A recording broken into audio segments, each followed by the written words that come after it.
जरदारी साहब, उन्होंने एक बयान दिया है। वो कहते हैं कि मुझे बल्ले का निशान की पेशकश हुई, इनकार कर दिया। अस्सलाम वालेकुम, मुस्बित शो में बहुत बहुत खुश आमदीद। मैं हूं असद निज़ामी और मेरे साथ हैं अली आफ्ताब। शो को प्लीज लाइक और शेयर करें, चैनल को जरूर सब्सक्राइब कीजिएगा। सर जी, क्या हाल है? सर नहीं पकड़ा जा रहा। अच्छा, क्या? मैं भी नहीं पकड़ा जा रहा और जो मेरे साथ हो रहा है वो भी नहीं पकड़ा जा हाँ, रहा। चलिए, नहीं सर, पकड़ेंगे। आपने टेंशन बिल्कुल नहीं लेनी है। ठीक है। शुरू करते हैं। जरदारी साहब, उन्होंने एक बयान दिया है, मजेदार है, इंटरेस्टिंग है। कहते हैं जी, पीटीए वाले पहले बगैर मेहनत आ गए, अब मेहनत करें। सो ये तो है कि उनकी मेहनत तो करनी पड़ रही है उनको। पिछली बार का चलें वो चीज एक बहस छिड़ जाएगी फिर से जी कि उन्होंने कितनी को मेहनत की, कितनी को मेहनत की। लेकिन देखिए, हमारे जो साबिक पीटीआई चेयरमैन जो है कासिम के बाद, वो तो ये नहीं कहा जाता कि मेहनती नहीं है। उन्होंने तो बहुत मेहनत की है। अब उनकी उनकी मेहनत के साथ जो लोग अटैच होके आगे थे और उनको मेहनत शायद कम करनी पड़ी, इशारा शायद उनकी तरफ है, क्योंकि वो तो अभी नहीं है ना किसी पोजीशन में मेहनत करने की। नहीं सर देखें, एक तो जो बिल्कुल खान साहब ने जो मेहनत की ना कि 20-22 साल वो मुड़े नहीं, वो लगे रहे, वो वाली मेहनत तो अपनी जगह, वो तो शायद हर सियासतदान को करनी पड़ती है। वो तो सियासतदान को छोड़ें, वो तो मतलब कैमरामैन होगा उसको भी करनी हाँ। पड़ेगी, एंकर होगा उसको भी करनी पड़ेगी। नहीं, एंकरों को भी सर, मैं आपको कई दफा कहा है कि आप ना बिना वजह पीछे पड़े जाते हैं। हम भी एंकर्स भी हैं। वाह। हम बहुत चीजें हैं, लेकिन उनमें से एक जो शोबा है हमारा, वो एंकरिंग है। और रहने दो सर, प्लीज। बिल्कुल ठीक है। सो मैं सिर्फ ये कहना चाह रहा था कि अभी देखें कि जितने पहाड़ टूट रहे हैं पीटीआई पे, हम्म मार कहाँ पे खा रहे हैं, हम्म वो ये कि जो भी होता है वो साथ ही कोई पुरानी मिसाल ले आता है कि 2018 में ये नून के साथ हुआ था, 2016 में फलाने के साथ हुआ था, 2002 में फलाने के साथ हुआ था। तो पीटीआई के साथ ये सारा कुछ पहली दफा हो रहा है जो बाकी सब भुगत चुके हैं। भुगत चुके हैं। हम्म और अभी तो मतलब अल्लाह माफ़ करे, अल्लाह माफ़ करे। मतलब ये अभी तक सारे मुवाजनात जो है ना वो पीएमएलएन के साथ हो रहे हैं। हम्म अभी तो पीपीपी तो शुरू ही नहीं हुई क्योंकि उनके तो बंदे मरे हुए हैं। हाँ हाँ। तो ये जो है ना उनका मेहनत का जो कहने का था ना वो था कि अब कोई इतने आप पे जुल्म के पहाड़ टूटे, कोई नवी शय कोई लेके नवी आओ। शहर है क्या हो? हाँ, और देखे ना आप, ये बहुत कहा जाता था, और मैं तब भी इससे डिसएग्री करता था, मैं आज भी डिसएग्री करता हूँ। वो था जी कि जब और जरदारी साहब ने कहा था, असेंबली में खड़े होकर कहा था गालबन के जी, अभी आपके साथ भी होना है, हम देखेंगे, हमने ही आपको बचाना है। ये तो उन्होंने बात की थी उसके ये वो वो ये उन्होंने की थी। सेनेटर साहब एक थे, उन्होंने, उनका बेटा सियासत में है, मुशाहिदुल्लाह हाँ। जरदारी साहब ने कहा था कि आपने गिरना खुद है, हम नहीं सॉरी गिराएंगे। सॉरी सॉरी, हाँ, वो मुशाहिद ने की थी, ये जरदारी साहब ने की थी। तो वो कहते हैं खान साहब जब जेल जाएंगे ना, ये पीटीआई वाले से जेल नहीं संभाली जानी। ये बात एक हद तक सच भी साबित हुई, क्योंकि उनके बहुत सारे लोग जो जेल गए हैं, उन्होंने बताया जल्दी जल्दी यार हमें बाहर निकाले, सियासत ही छोड़ दिया। सियासत ही छोड़ दिया, हम छोड़ देते हैं, हम पीछे हो जाते हैं। लेकिन खान साहब के ऊपर ये चीज मैं तब भी कह रहा था ये नहीं लागत होती। और आज ये इस चीज की ये फैक्ट है, क्योंकि देखे ना वो जेल में हैं, और जेल के अंदर से जो चंद खबरें मिलती हैं उनमें यही बताया कि वो फिट है। उनकी डिमांड्स भी बड़ी यूनिक किस्म की हैं। वो डंबल मांग रहे हैं, वो साइकिलिंग मांग रहे हैं, मतलब वो फिटनेस पे हैं। फिर वो कहते हैं कि मैं फलसफे पे भी काम कर रहा हूँ अपने, मैं मजहब की भी अपनी जो ब्रॉड कर रहा हूँ थोड़ा सा अपने आप को। तो ये सारी चीजें तो हैं, ये तो फिट है। खान साहब के ऊपर मेरे ख्याल में ये जो मेहनत वाली चीज है ना, उनसे एक्सपेक्ट करें कि वो और मेहनत करना चाहते हैं। बिल्कुल। वैसे एक तो ये बात बिल्कुल ठीक है, अभी तक खान साहब बिल्कुल चौकस रहे हैं। हाँ। और मतलब खान साहब देखें कि वो कह रहे हैं, जिस तरह आपने कहा कि वो मज़हब में अपना जो विजन है मज़ीद ब्रॉड कर जी रहे जी हैं या बिल्कुल। फ़लसफ़े में ब्रॉड कर हाँ जी। रहे हैं। हालांकि इससे पहले भी उनसे ज़्यादा बेहतर तो कोई जानता ही नहीं नहीं, था, किसी को कुछ नहीं पता। लेकिन फिर भी वो कर रहे हैं, तो ये बहुत पॉजिटिव चीज़ है। लेकिन मैं आपको एक बात बताऊं कि असल टेस्ट होगा इलेक्शंस के बाद। वैसे तो खैर मेरा ख्याल है इमरान खान उसमें भी ज़रूर होंगे, लेकिन वो क्यों? क्योंकि अभी तो होने हैं इलेक्शंस, अभी इस वक्त बहुत हलचल है। मतलब मैं आपको एक अंदर की रिपोर्ट दे रहा हूँ, सर। और वो ये है कि जिस तरह वो से हमने पीछे दूसरे शो में बात की थी, आईएमएफ की टीम इस वक्त पाकिस्तान में मौजूद है, और वो आपके इदारों महकमों में बैठी हुई हैं, और वो इंश्योर कर रहे हैं कि इलेक्शंस हों, टाइमली हों। यहाँ तक कि वो इंश्योर करते हैं कि जी इस जगह पे इतने फंड रिलीज करने की इस वक्त ज़रूरत है और आपके पास इस हेड में पड़े हुए हैं, निकालो। निकाल लो। वो आपको ये कहने का मौका नहीं दे रहे कि हमारे पास पैसे नहीं, हम यहाँ पे नहीं खर्च सकते। इसमें जो अंदर की खबर दूसरी है वो ये है कि वो जाके जेल में इमरान खान साहब से भी मिले। सो इस वक्त इमरान खान साहब के पास ना मुलाकातियों का तांता बंधा हुआ है, ठीक है। इस वक्त वो अंदर बैठ के भी एक प्लेयर हैं, वो जितना भी उनको फिर मौका मिल पाता है या नहीं मिल पाता है ये एक अलग बात है। तो अभी तो बड़ी रौनक है इलेक्शंस के बाद ना, और वो भी उसके बाद भी फिर हुकूमत बननी है, जोड़ तोड़ होना है, वो भी फिर रौनक रहेगी। सो असल टेस्ट होगा जब रौनक ख़त्म हो जाएगी, फिर क्या होगा, तो फिर उनको देखना है। और दूसरी चीज़ ये है कि वैसे तो मेरा ये ख्याल है कि खान साहब शायद उसमें भी निकाल जाएं, क्योंकि खान साहब का ना अब एक पीर स्टेटस भी बनता जा रहा है। सो वहाँ पे ना मतलब आप सिर्फ एक इमेजिन करें कि जेल में तो गया नहीं उनसे मिलने या उनका हालात देखने, लेकिन मौका नहीं मिला।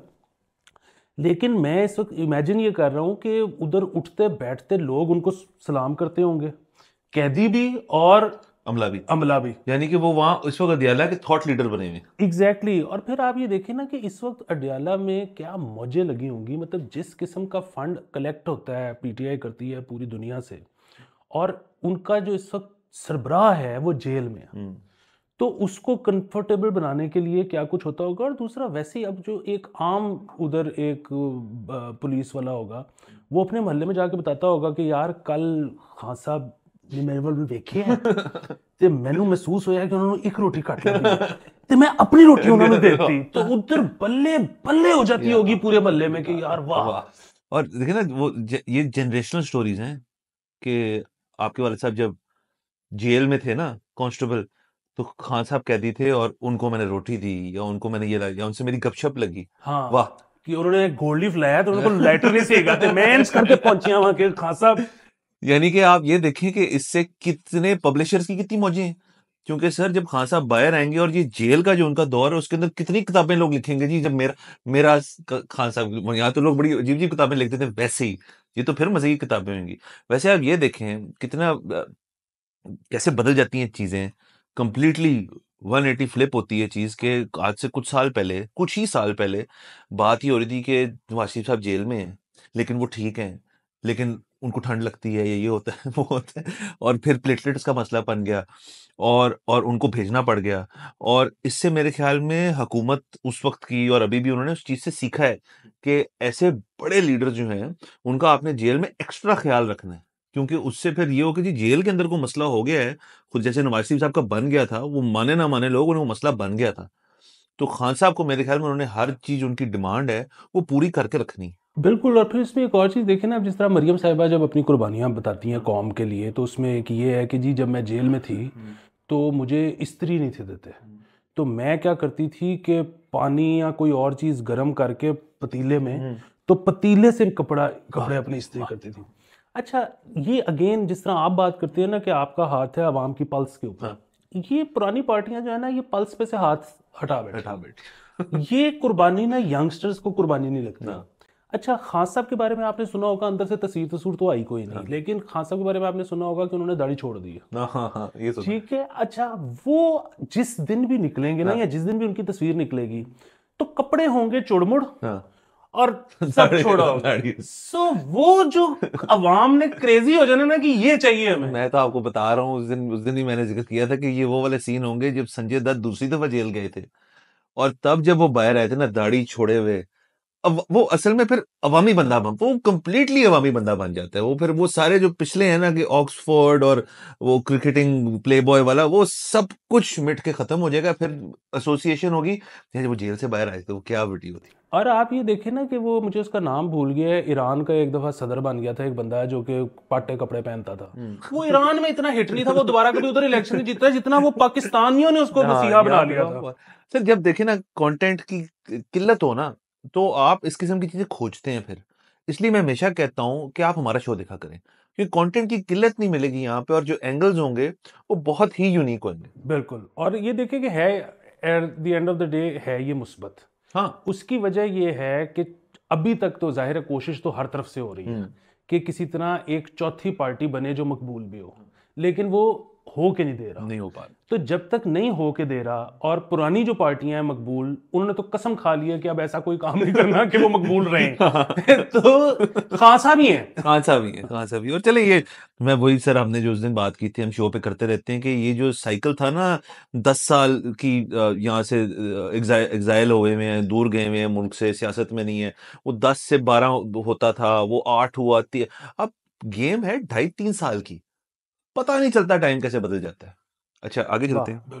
अच्छा जी, खबर ये डिफेंस के जो फेज 9 है वहां पे पंजाब गवर्नमेंट ने 50 करोड़ रुपए अमाउंट मुख्तस की है, जो सरकारी अफसरान के लिए घर बनाए जाएंगे। तो ये 2-2 कनाल के घर मिलेंगे लोगों को, और अपार्टमेंट्स भी मिलेंगे। तो ठीक है। सर देखिए, बहुत पॉजिटिव है। हाँ। वो उसकी वजह ये है कि ये जो सरकारी अफसरान होते हैं हाँ। हमारे, ये जाहिर है इनका पोटेंशियल ये होता है कि अगर ये प्राइवेट में आ जाएं तो आप और मैं तो भूखे मर जाएं। ये इतने टैलेंटेड लोग हैं, Yes. तो ये तो बड़ा सर, पैसा कमाएं। सर, हम दोनों के बीच में भी बड़ा टैलेंट है। हाँ, तो ये कुर्बानी देते हैं हाँ। कि हम जैसे लोग गुजारा कर लें, ये सरकार में आ जाते हैं। तो फिर अगर सरकार आगे से इनको घर भी ना दे, सरकार इनको पर्क्स ना दे, सरकार यानी कि ये डबल कुर्बानी है उनकी। एक तो ये है कि एक अवाम और कौम की खातिर वो कुर्बानी देते हैं अपनी काम की, मतलब जितनी मेहनत और मुशक्कत इनको करनी पड़ती है, और अपने फैमिली से दूर, पोस्टिंग अच्छी होगी उतनी होगी, एक तो ये। और दूसरा वो कहते हैं यार कि हम सरकारी में ही रहेंगे ताकि हम जैसे जो लोग हैं उनको मौके मिलें ज्यादा।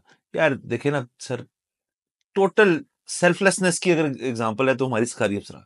कंफर्म जनती। और ये मतलब 2 क्यों, ये तो कैप क्यों कर दिए 2 पे, फिर तो कुछ 2.5 पौने 3 4 कनाल के होने चाहिए। बिल्कुल, वो पहले होते थे ना, हाँ, गोरे के दौर में इसी बड़े तरह बड़े होता होते था। थे। फिर वो इन्होंने ये हुकूमत जो आई है ना पाकिस्तान वाली, ये नहीं ठीक, गोरा ज्यादा सही था। नहीं, हम भी वही हैं अभी, हम अभी गोरे ही रहना चाहते हैं। आपको पता है इंटरेस्ट बहुत है हम गोरों से।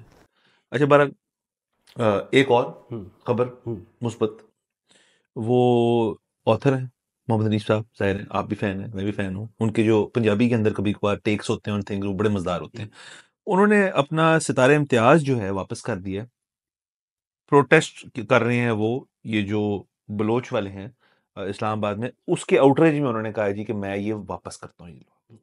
तो ये सर बिल्कुल उन्होंने कहा है कि उस वो रियासत जो कि प्रोटेस्टर्स के साथ इस तरह से सलूक करती है, मैं उस रियासत से अवार्ड कैसे एक्सेप्ट कर सकता हूँ। तो मैं सर इस प्रोग्राम के तवज्जुद से ना जी मैं चाहता हूँ कि हम लोग, क्योंकि भारत दुनिया का सबसे बड़ा शो ये है, तो इसके अवार्ड्स होने चाहिए सालाना या 6 महीने बाद या हर महीने, जैसे आप बेहतर समझें। और उसका अवार्ड का नाम होगा बिग बॉल्स अवार्ड। वाह वाह वाह। और इस महीने जो है ना हम वो देना चाहेंगे मोहम्मद हनीफ को। बिल्कुल, इस महीने का। और सर फिर तो देखे ना, हम ऐसे करते हैं कि इसकी तो बाकायदा एक ट्रॉफी होनी चाहिए। मतलब वो यूट्यूब जो है वो क्या भेजता होगा तमगा लोगों को, जो हम अपने भेजेंगे। बेशक। और वो ट्रॉफी होगी मोहम्मद साहब को, हम उनसे ज़ाहिर डिटेल्स ले लेंगे और ये उनको हाथ भेज को देंगे। ऐसे से चेंज कर ले, सॉरी, लेकिन हाँ ट्रॉफी बिल्कुल। सॉरी सॉरी, ऐसे। हाँ। और दूसरी बात, आपने जो इसके टाइमलाइन की बात की, हम करेंगे क्या, ये लीग फॉर्मेट होगा, हर मंथ का एक होगा, और एंड में हम उस पूरे 12 जो हमारे होंगे ना, उनमें से साल का डिसाइड करेंगे कि सबसे ज्यादा जो है ट्रॉफी किसको मिलनी चाहिए। वो साल के एंड में फिर कर लेंगे बॉल्स ऑफ स्टील। बहुत ऑफ स्टील, बिल्कुल बिल्कुल बिल्कुल। और ना सिर्फ ये, बल्कि जो जो चीज हम नहीं करते, जो हम फैसला किया हम शायद कभी ना करें, वो जो होंगे शख्स, फिर उनको हम शो पे बुलाएंगे, वाह, शो पे बुला के उनसे बात करेंगे, और बस वो फिर बातें चलेंगी। बिल्कुल ठीक है। तो ये है जी। अच्छा, मेरे ख्याल में टाइम खत्म हो ओहो, जाता है, टाइम खत्म हो जाता है। दिल तो नहीं कर रहा दिल नहीं जाने कर का। रहा, लेकिन क्योंकि ये तो अब चलते रहने, नेक्स्ट एपिसोड में आपसे इंशाल्लाह फिर मुलाकात होती है। खुदा हाफिज़।